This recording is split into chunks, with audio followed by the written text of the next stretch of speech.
Voters in 7 states went to the polls yesterday in the latest test for both parties ahead of November's midterms. Lisa Desjardins is back with this look at a major upset for one of the highest-ranking Democrats in the House of Representatives.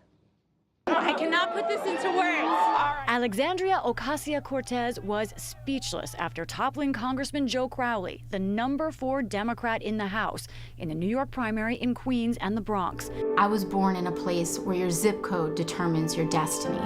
The 28-year-old Democratic Socialist, who could become the youngest woman ever elected to Congress, was a former organizer for Bernie Sanders' presidential campaign and ran on a progressive platform of Medicare for all and shutting down ICE, immigration and customs enforcement. I mean, our campaign was focused on just a laser-focused message of economic, social, and racial dignity for working-class Americans. Even if you've never voted before, we are talking to you. This is for Alexandria Ocasio-Cortez. 10-term incumbent Crowley, who was considering a run for Speaker of the House, immediately endorsed his opponent. At the end of the day, this district will be represented by a Democrat. Yes.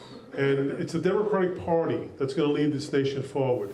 On Capitol Hill, Minority Leader Nancy Pelosi dismissed any questions of bigger troubles inside the Democratic Party. Nobody's district is representative of somebody else's district.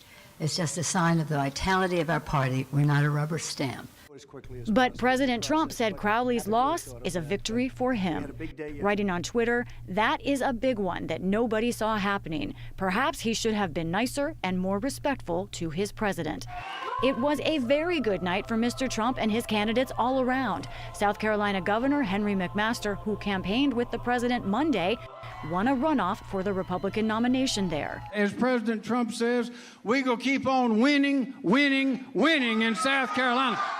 The president's candidate on Staten Island, incumbent Dan Donovan, easily fended off a comeback bid by former Congressman Michael Grimm, who resigned his seat in 2015 after pleading guilty to felony tax fraud.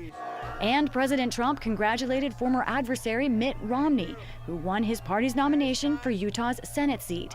The former GOP presidential nominee and Massachusetts governor delivered a softer message on one of the president's hardline issues. We also welcome immigrants and refugees who come here legally. They add to the vitality of our great country.